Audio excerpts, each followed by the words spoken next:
হ্যাঁ, প্রিয় দর্শক, খবর কুয়াকাটার পক্ষ থেকে আপনাদের সবাইকে শুভেচ্ছা স্বাগত জানাচ্ছি। এই মুহূর্তে আমি কুয়াকাটা সমুদ্র সৈকতে অবস্থান করছি। আপনাদেরকে জানিয়ে রাখতে চাই যে ঈদ উল ফিতরকে কেন্দ্র করে কুয়াকাটায় কিন্তু পর্যটকের আগমন বাড়তে শুরু করেছে এবং প্রতিদিনই কিন্তু পর্যটকের আগমন বাড়ছে। অর্থাৎ ঈদ উল ফিতর থেকে শুরু করে আজকে পর্যন্ত কিন্তু কুয়াকাটায় আনাচে কানাচে পর্যটকের উপস্থিতি লক্ষ্য করা গিয়েছে প্রচুর পরিমাণ। এবং কুয়াকাটার যে বিভিন্ন যে হোটেল মোটেল রয়েছে সবগুলোতেই কিন্তু 100% বুকিং রয়েছে বলে আমরা জানতে পেরেছি। তো আমি এই বিষয়ে কথা বলার চেষ্টা করব যে আমাদের সংবাদকর্মী রয়েছেন মোহাম্মদ আবুল হোসেন রাজু। আমরা তার সাথে কথা বলার চেষ্টা করব। খবর কুয়াকাটার পক্ষ থেকে আপনাকে শুভেচ্ছা জানাচ্ছি।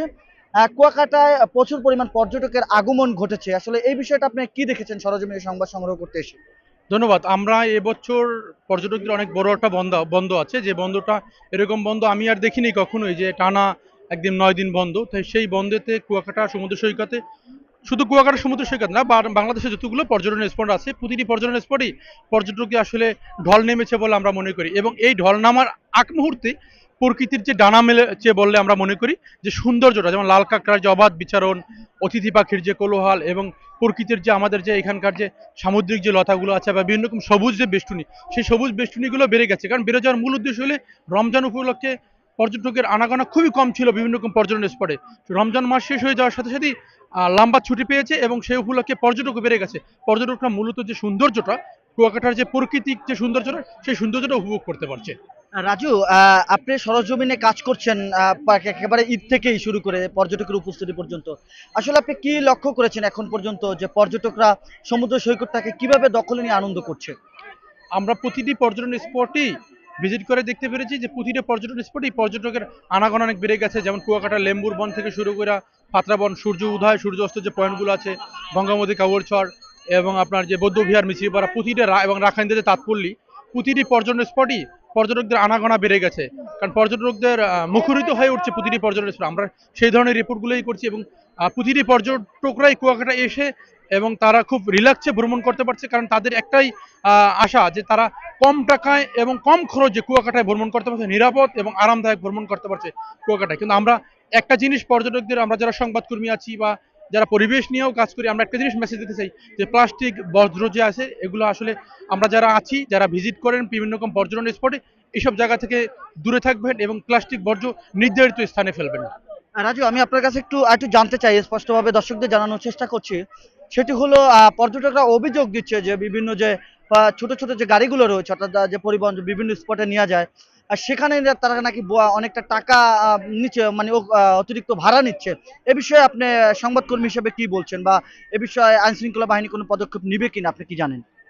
অসাধু কিছু ড্রাইভার আছে যারা পর্যটক বান্ধব না এবং পর্যটন সংশ্লিষ্ট ব্যবসায়ী না, এরা বিভিন্ন রকম উপজেলা থেকে ঈদ এবং বিভিন্ন রকম ক্রাউড মুহূর্তে বিভিন্ন রকম পর্যটন স্পটগুলো তারা চলে আসে। আসলে এরা অতিরিক্ত ভাড়া বিভিন্ন কিছু কিছু পর্যটকের কাছ থেকে, যারা জানে না তাদের কাছ থেকে আদায় করে। সেই হিসাবে এখানে যারা বিজ ম্যানেজমেন্ট কমিটির লোক আছে বা আইন শৃঙ্খলা বাহিনী আছে এবং এখানকার স্থানীয় যে প্রেস ক্লাব এবং ট্যুর অপারেটর সংগঠনগুলো আছে, এইসব সংগঠনের সাথে আমরা কথা বলেছি। তারা তাদের মতো করে, তাদের কাছে যদি কোনো অভিযোগ আসে, তারা যেটা আমাদেরকে নিশ্চিত করলো যে তারা তাদের মতো করে দেখবে, এবং কোনো আবাসিক হোটেলে যদি অতিরিক্ত ভাড়া আদায় করা হয় তারা দেখবে, এবং কোনো রেস্টুরেন্টে যদি কোনো বাসি পচা খাবার দেওয়া হয় তাও তারা দেখবে, এবং তাদের একটা মনিটরিং টিম আছে যারা মাঠে কাজ করতেছে। যদি এই ধরনের কোনো অভিযোগ আসে দেখবে। তারপরও অসাধু লোকের কাছ থেকে তো আসলে সবসময় সব জিনিস এড়িয়ে যাওয়া যায় না।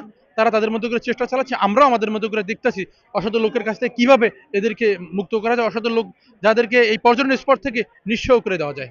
আমি আপনার কাছে সর্বশেষ জানতে চাবো, সেটি হলো পর্যটন কেন্দ্রে শুক্রবার এবং বৃহস্পতিবার শনিবার এই 3 দিন পর্যটকের আগমন এর থেকেও বেশি হবে বলে ধারণা করছেন আপনার যেসব পর্যটন প্রেমিক যে সংগঠনগুলো রয়েছে তারা। আসলে আপনি কি মনে করেন যে শুক্রবার যে পরিমাণ পর্যটক আসবে, এই পর্যটক সামাল দেওয়া সম্ভব কিনা কুয়াকাটায়?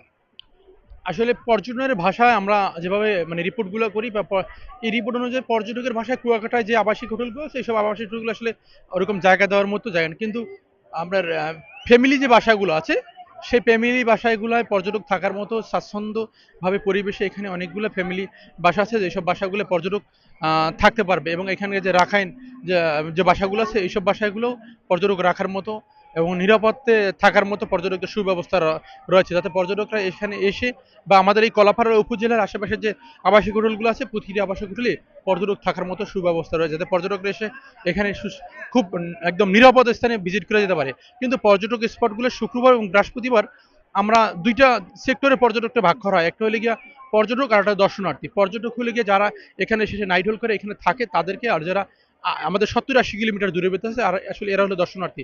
এরা সকালে এসে বিকালে চলে যায়। আবার অনেক পর্যটক আসে যারা পিকনিকে সকালে এসে এবং সন্ধ্যার পর বাস নিয়ে আসে, বাসে চলে যায়। আসলে এদের থাকার জন্য ব্যবস্থা করা হয় না। নিরাপত্তার বিষয় কি বলবেন আপনি?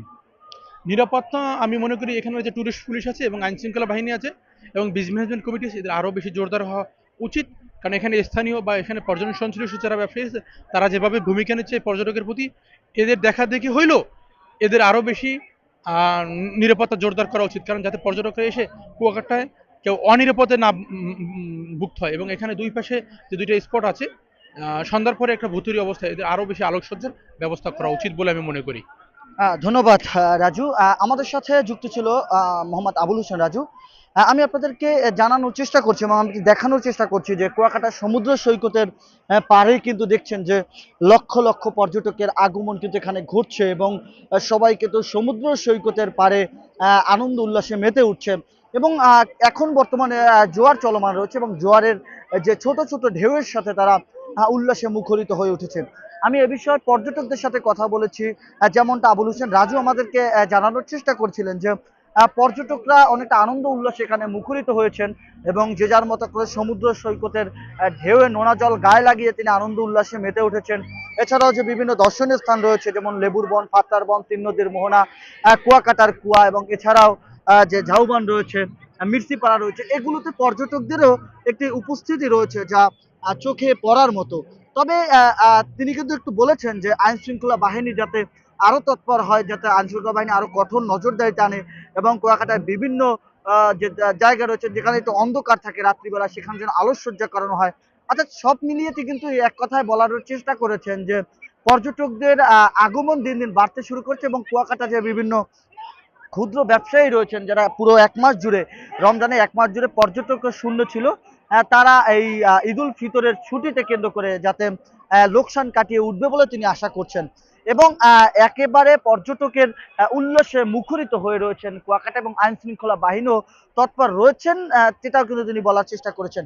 এছাড়া কিন্তু তিনি একটু স্পষ্টভাবে বলেছেন যে কুয়াকাটার যে যেটা অভিযোগ রয়েছেন যে ছোট ছোট যে পরিবহনগুলো রয়েছেন, অটো বা অটো গাড়ি রয়েছেন, তারপর ইজি বাইক রয়েছেন, এইগুলো পর্যটকদের কাছ থেকে স্বাভাবিক ভাড়া থেকে একটু বেশি নিচ্ছেন। তাদেরকে এড়িয়ে চলার পরামর্শ তিনি দিচ্ছেন এবং তিনি বলছেন যে তারা দূর দূরান্ত থেকে এসে এখানে কাজ করছেন বলে এমনটা কিন্তু তিনি আমাদেরকে জানানোর চেষ্টা করছেন খবর কুয়াকাটাকে। তো সর্বশেষ আমি খবর কুয়াকাটার পক্ষ থেকে আপনাদেরকে জানানোর চেষ্টা করছি যে কুয়াকাটায় পর্যটকের আগমন বাড়ছে এবং শুক্রবার থেকে কিন্তু কুয়াকাটায় পর্যটকের আগমন আরো বাড়বে বলে এমনটা তিনিও ধারণা করছেন এবং আমরা যেখানে পর্যটন প্রেমী রয়েছেন, সংবাদকর্মী রয়েছেন, তারাও এই তথ্য কিন্তু এখানে এসে উপভোগ করতে পেরেছেন। তো এই ছিল কুয়াকাটার পর্যটকদের ঈদুল ফিতরের সর্বশেষ ছুটির সর্বশেষ আপডেট। কুয়াকাটা থেকে জাহিদুল ইসলাম জাহিদ, খবর কুয়াকাটা।